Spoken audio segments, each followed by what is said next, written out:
श्री शिवाय नमस्तो भयम। दोस्तों, जैसा कि आप सभी लोग जानते हैं कि 24 फरवरी 2026 यानी मंगलवार को पड़ रही है फाल्गुन महीने की शुक्ल पक्ष सप्तमी तिथि। और दोस्तों, ये वह तिथि है जो फाल्गुन महीने में पड़ने वाली सबसे बड़ी तिथि है, क्योंकि यह मंगलवार के दिन पड़ रही है।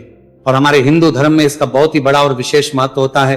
पूज्य गुरु जी ने कहा है कि अगर कभी भी मौका लग जाए और फाल्गुन महीने की सप्तमी तिथि मंगलवार को पड़ जाए तो आप लोगों को सिर्फ और सिर्फ 11 गेहूं के दाने वाला उपाय तो अवश्य ही करना चाहिए, क्योंकि इन दोनों तिथियों का संयोग बहुत ही कम आता है।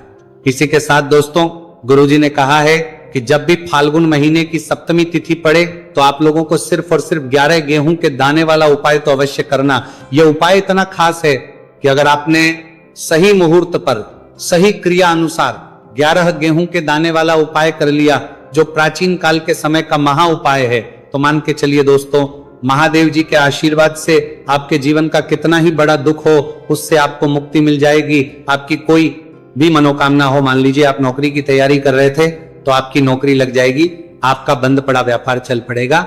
और दोस्तों, आप जिस बीमारी से आप बहुत दिनों से परेशान थे उस बीमारी से आपको मुक्ति मिल जाएगी।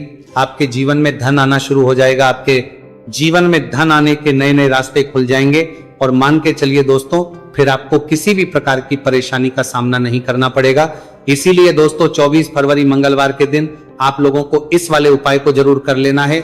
भले ही आपने पूरे साल भर इस उपाय को ना किया हो, पर अगर आपने इस फाल्गुन महीने में पड़ने वाली सप्तमी तिथि के दिन अगर इस वाले उपाय को कर लिया तो आपको इस उपाय को करने का वो फल मिलेगा जिसकी आपने कभी भी नहीं करी होगी। इसीलिए आप लोग इस गेहूं वाले उपाय को एक बार जरूर करने के लिए, वो आप 30 बार पर बना रहा है, लेना, ताकि आप लोगों के हाथ से ये मौका ना जा सके और आपको इस उपाय को करने का फल मिल सके। दोस्तों, ये उपाय पंडित जी ने अपनी अभी की ही शिव महापुराण की कथा में बताया है, जो इस उपाय को आज हम आपको बहुत अच्छे से समझाने वाले हैं। इस वीडियो को देखने के बाद इस उपाय को समझने के लिए आपको कोई और वीडियो को देखने की जरूरत नहीं पड़ेगी। तो दोस्तों, इस उपाय को आपको कैसे करना है, कब करना है, कहां पर करना, और उपाय को करते समय आपको किन किन गलतियों को नहीं करना है और आपको किन किन बातों का ध्यान रखना है, ये सारी जानकारी हम आपको इस वीडियो में देंगे। तो चलिए भक्तों, उपायों को शुरू करते हैं। अगर आप भी चाहते हैं कि महादेव जी का आशीर्वाद आप पर सदैव बना रहे तो वीडियो को लाइक करें, चैनल को सब्सक्राइब करें और कमेंट बॉक्स में हर हर महादेव जरूर लिखें। और अपने फायदे के लिए, गरीबी दूर करने के लिए इस वीडियो को पूरा देखकर जाना। यदि आज आपने वीडियो को बीच बीच में से देखा, काट काट कर देखा, तो जीवन में आपको कभी सफलता हासिल भी नहीं होगी। दोस्तों, ये 24 फरवरी मंगलवार सप्तमी तिथि का दिन ये इतना खास होता है, इतना महत्वपूर्ण होता है। देखा गया है कभी कभी बड़े बड़े पूजा पाठ अनुष्ठान से जो मनोकामना पूर्ण नहीं होते, वह 24 फरवरी मंगलवार के दिन एक छोटे से उपाय करने से ही आपकी मनोकामना पूर्ण हो जाती है। अब हम समझते हैं इस वाले उपाय को हमें करना किस समय है। इस 11 गेहूं के दाने वाले उपाय को हमें फाल्गुन महीने के मंगलवार के दिन करना किस समय है। तो देखिए, इस उपाय को करने का जो समय है वह सुबह का समय है और शाम का समय है। अब देखिए, यहां पर हम मुख्य रूप से सुबह का समय नहीं बोलेंगे, क्योंकि 24 फरवरी मंगलवार सप्तमी तिथि का दिन है और इस दिन प्रदोष काल के समय का बहुत महत्व होता है। बाकी अगर सुबह के समय भी करेंगे तो भी अच्छा होगा, उसमें कोई भी दिक्कत वाली बात नहीं है। तो चलिए जानते हैं इस विशेष उपाय के बारे में। लेकिन उससे पहले एक प्रार्थना, अगर आप इस चैनल पर नए हैं तो आप इस वीडियो को लाइक करें, चैनल को सब्सक्राइब करें और कमेंट बॉक्स में आप अपनी राशि या अपना नाम जरूर डाल दें, क्योंकि हम राशि से भाग्य भी बताते हैं और भाग्य में चल रही परेशानियों को दूर करने के लिए वो आसान से आसान उपाय भी बताते हैं। तो चलिए अब हम अपने सबसे पहले उपाय की बात कर लेते हैं। देखो, गुरुजी ने कहा है कि अगर मंगलवार के दिन सप्तमी तिथि पड़ जाए तो इस दिन आपको 11 गेहूं के दाने वाला उपाय तो अवश्य ही करना चाहिए।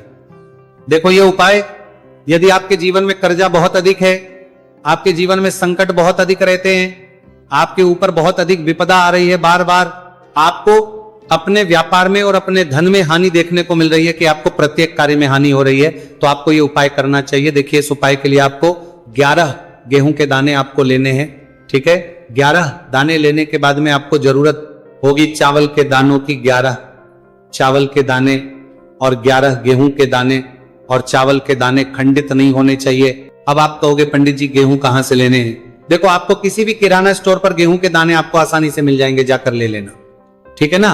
11 गेहूं 11 चावल के दाने लेने हैं। साथ ही साथ आपको एक तांबे का लोटा है और उस तांबे के लोटे में आपको जल भरना है।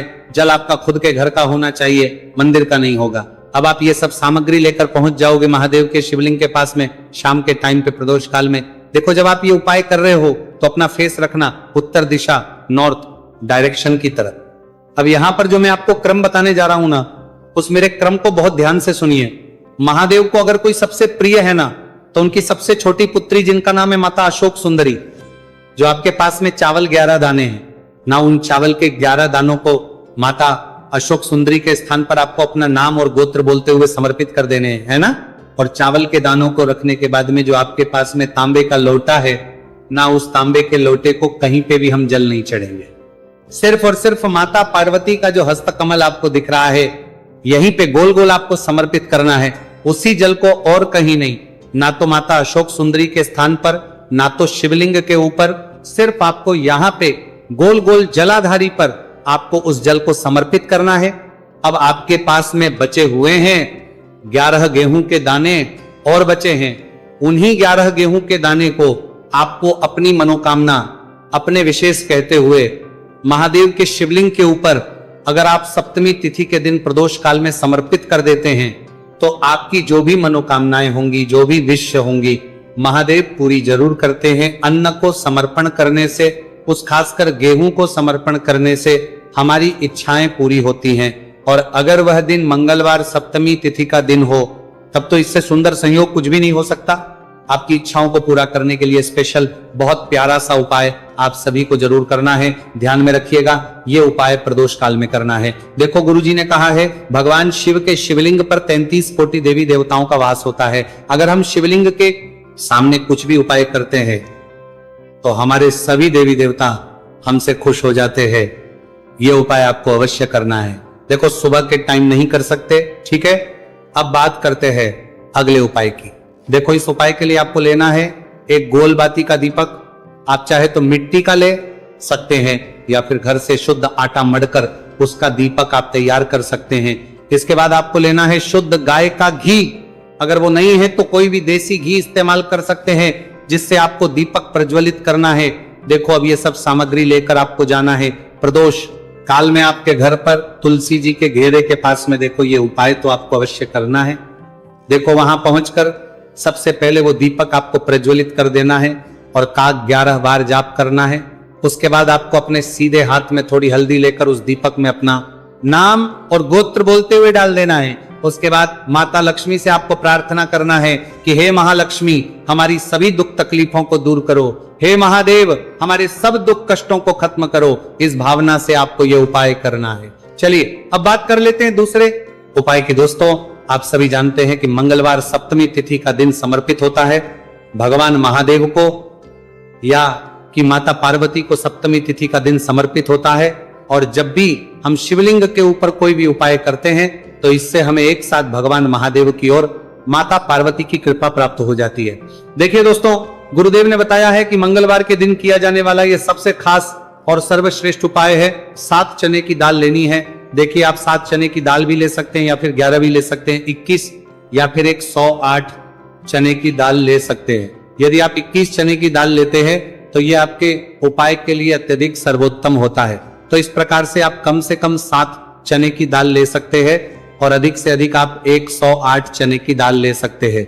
अब देखिए इसी के साथ में आपको मात्र 1 लोटा शुद्ध जल लेना होगा तांबे के पात्र के अंदर अपने ही घर से, और साथ ही में आपको मात्र 1 से 2 गू के टुकड़े भी लेने हैं। देखिए मंगलवार सप्तमी तिथि का दिन भगवान महादेव को होता है। आपको ये जो सारी सामग्रियां हैं इन्हें लेकर के पहुंच जाना है भगवान शिव के मंदिर में।